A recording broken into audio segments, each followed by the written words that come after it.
বিসমিল্লাহির রহমানির রহিম। নবম দশম শ্রেণীর প্রিয় শিক্ষার্থীরা কেমন আছো? আশা করি সবাই আল্লাহর রহমতে ভালো আছো। আজকের পাঠে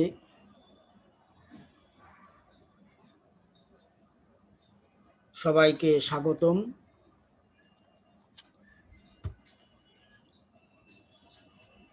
আজ আমি তোমাদের বাংলাদেশ ও বিশ্ব পরিচয়ের 13তম অধ্যায় থেকে আলোচনা করব। আলোচনায় যাওয়ার পূর্বে কয়েকটি চিত্র দেখে আসি, তাহলে আমরা আজকের আলোচনার বিষয় সম্পর্কে ধারণা লাভ করতে পারব। এখন যে চিত্রটা দেখতে পাচ্ছি সেটা বাংলাদেশ ব্যাংকের চিত্র। এরপর একটা সোনালী ব্যাংক, এরপর একটা জনতা ব্যাংক, এটা অগ্রণী ব্যাংক,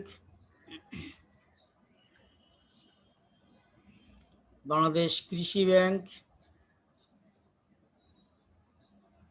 বাংলাদেশ শিল্প ব্যাংক, গ্রামীণ ব্যাংক।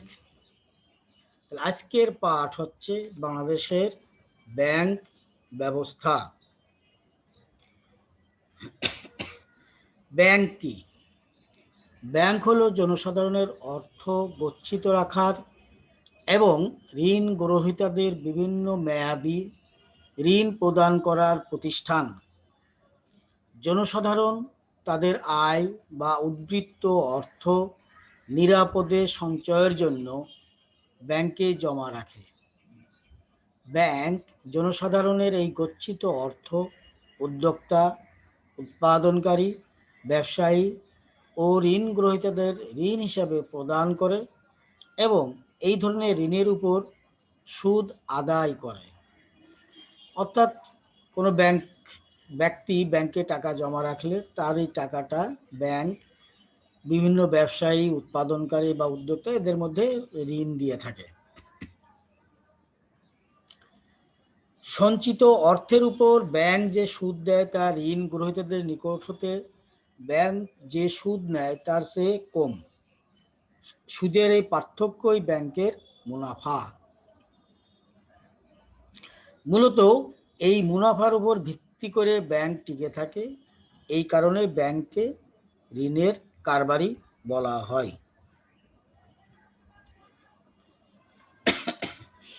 ব্যাংক তিন প্রকারের: কেন্দ্রীয় ব্যাংক, বাণিজ্যিক ব্যাংক আর বিশেষ আর্থিক প্রতিষ্ঠান। কেন্দ্রীয় ব্যাংক। কেন্দ্রীয় ব্যাংক একটি দেশের সর্বোচ্চ আর্থিক প্রতিষ্ঠান। এই ব্যাংক দেশের অর্থ বাজার, মুদ্রা ব্যবস্থা এবং অন্যান্য ব্যাংকসমূহকে তত্ত্বাবধান ও নিয়ন্ত্রণ করে। দেশের সার্বিক ব্যাংক ব্যবস্থাকে নিয়ন্ত্রণ করে বলেই এর নাম কেন্দ্রীয় ব্যাংক। বাংলাদেশের কেন্দ্রীয় ব্যাংকের নাম বাংলাদেশ ব্যাংক। অর্থাৎ বাংলাদেশের যত প্রকার ব্যাংক আছে সমস্ত ব্যাংকগুলোকে নিয়ন্ত্রণ করে কেন্দ্রীয় ব্যাংক।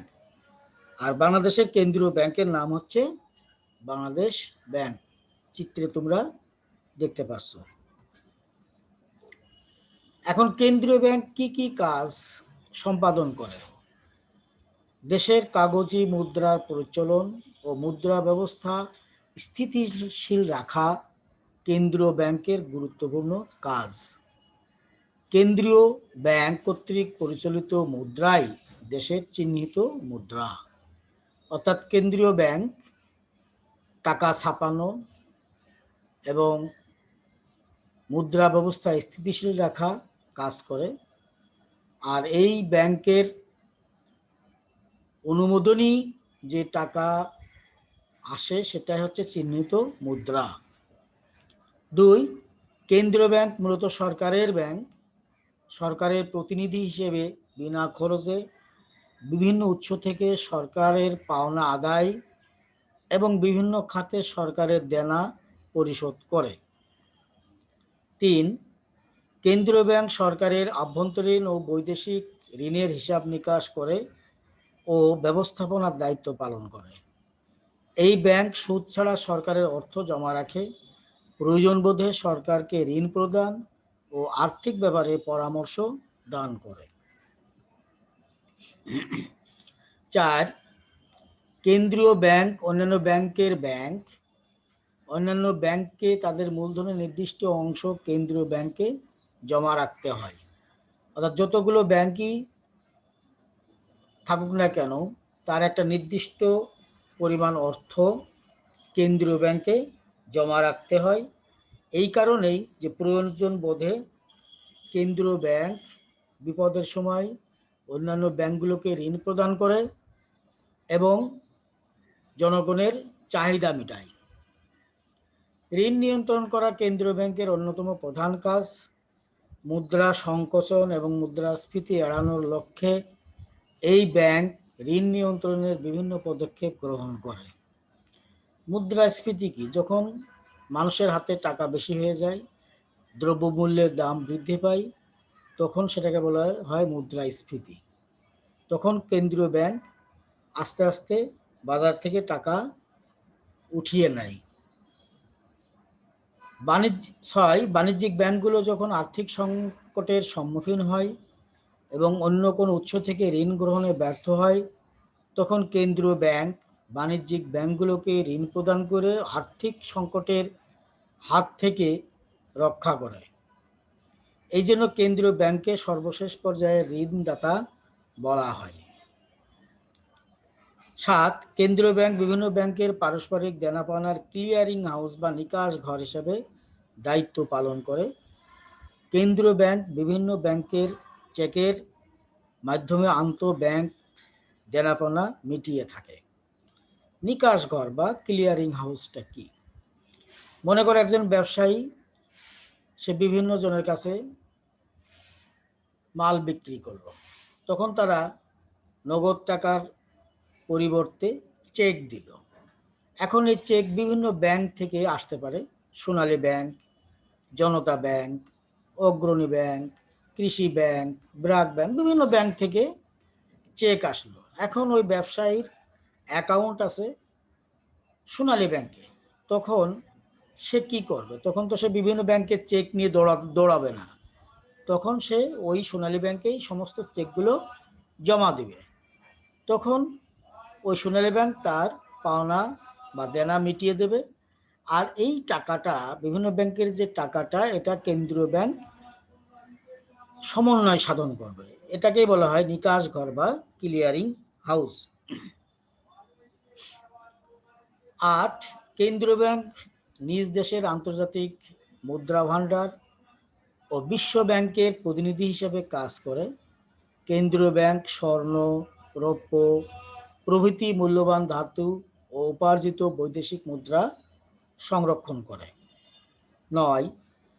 কেন্দ্রীয় ব্যাংক অন্যান্য দেশের মুদ্রার সাথে নির্দিষ্ট বিনিময় হার রক্ষা করে। কেন্দ্রীয় ব্যাংক দেশের অর্থনৈতিক উন্নয়নের জন্য গবেষণা পরিচালনা, প্রয়োজনীয় তথ্য সংগ্রহ, জাতীয় বাজেট প্রণয়নে সাহায্য করা প্রভৃতি বিষয়ে কাজ করে থাকে।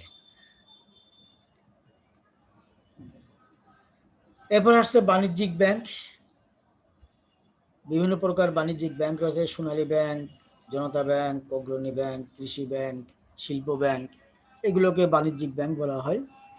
বাণিজ্যিক ব্যাংকসমূহ বাণিজ্যিক লাভের উদ্দেশ্যে স্বল্পমেয়াদী ঋণ প্রদান করে থাকে। বাংলাদেশে বহু বাণিজ্যিক ব্যাংক রয়েছে, Sonali, Janata, Agrani, Rupali, Uttara, Pubali, National, City Bank, Islami Bank ইত্যাদি। বাণিজ্যিকে ব্যাংকের কাজ কি? বাণিজ্যিক ব্যাংকের অন্যতম প্রধান কাজ হলো জনসাধারণের কাছ থেকে আমানত গ্রহণ করা। অর্থাৎ জনগণ ব্যাংকে টাকা জমা রাখে, সেটা হচ্ছে আমানত। এই আমানত 3 প্রকারের হয়ে থাকে: চলতি আমানত, সঞ্চয় আমানত এবং স্থায়ী আমানত। আমরা পরে এই 3টি আমানত নিয়ে আলোচনা করব। 2. ঋণ প্রদান করা বাণিজ্যিক ব্যাংকের আরেকটি গুরুত্বপূর্ণ কাজ। জনসাধারণের কাছ থেকে গৃহীত অর্থের একটি নির্দিষ্ট অংশ গচ্ছিত রেখে অবশিষ্ট অর্থ ব্যাংক ব্যবসায়ী ও শিল্পপতিদেরকে ঋণ হিসাবে প্রদান করে। অর্থাৎ যারা ব্যাংকে টাকা জমা রাখে, এই টাকার কিছু অংশ জমা রেখে বাকি টাকাটা তারা বিভিন্ন ব্যবসায়ী, শিল্পপতি এবং অন্যান্য গ্রাহকদের ঋণ প্রদান করে। ৩. বিনিময় মাধ্যম সৃষ্টি করা বাণিজ্যিক ব্যাংকের অন্যতম কাজ। বাণিজ্যিক ব্যাংকসমূহ চেক, ব্যাংক ড্রাফট, হুন্ডি, ভ্রমণকারী ঋণপত্র ইত্যাদি বিনিময়ের মাধ্যম সৃষ্টি করে। চেক দিয়ে থাকে, বিভিন্ন চেক, আমি এক জায়গা থেকে আর এক জায়গায় টাকা পাঠাবো চেকের মাধ্যমে, বা ব্যাংক ড্রাফটের মাধ্যমে, অথবা হুন্ডির মাধ্যমে। এইভাবে ব্যাংক তার বিনিময়ের মাধ্যম সৃষ্টি করে। ৪. বাট্টা ধার্য করে বিনিময় বিল ভাঙিয়ে দেওয়া বাণিজ্যিক ব্যাংকের আর একটি গুরুত্বপূর্ণ কাজ। বাটাটা কি? বাট্টাটা হচ্ছে যে এটাকে ঋণপত্র বা হুন্ডি এগুলো বলা যায়, যে এক বিল ভাঙানো, অর্থাৎ আমি একটা চেক পেয়েছি, সেই চেকটা আমি ব্যাংকে জমা দিয়ে টাকাটা আনা, এটাকে যে বাটা ধার্য করা, এবং সেই তার ব্যাংক ড্রাফটের মতোই এখানে কিছু নির্দিষ্ট পরিমাণ অর্থ ব্যাংকে জমা দিতে হয়। মেয়াদ উত্তীর্ণ হবার পূর্বেই টাকার প্রয়োজন হলে বিনিময় বিলের মালিক বাণিজ্যিক ব্যাংক থেকে উক্ত বিল ভাঙিয়ে নগদ টাকা পেতে পারে।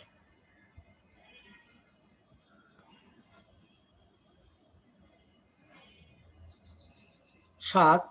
বাণিজ্যিক ব্যাংক নিরাপদে এবং দ্রুত টাকা স্থানান্তর করে। এইসব bank cheque, bank draft, pay order, ভ্রমণকারীর চেক প্রভৃতি সহজ উপায়ে এক স্থান থেকে অন্য স্থানে অর্থ প্রেরণে জনগণকে সহায়তা করে। ৮. বাণিজ্যিক bank bond, stock, share, debenture ক্রয় বিক্রয় করে। তাছাড়া গ্রাহকদের বাড়ি ভাড়া, আয়কর, বিমার প্রিমিয়াম, টেলিফোন ও বিদ্যুৎ বিল প্রভৃতি পরিশোধে সহায়তা করে। মূল্যবান অলংকার, দলিলপত্র প্রভৃতি নিরাপদে গচ্ছিত রাখে।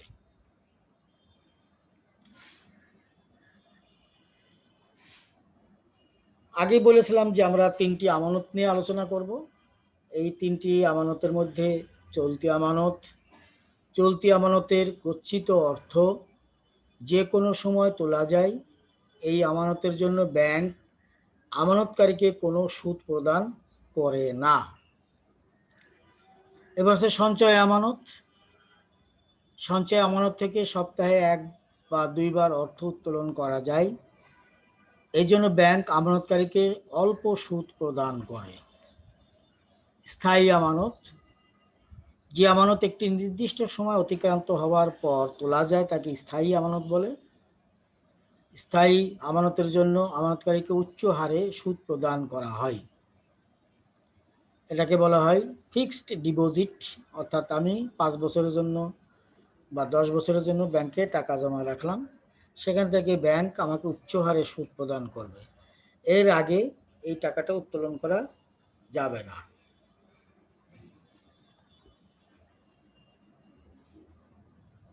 বিশেষ আর্থিক প্রতিষ্ঠান।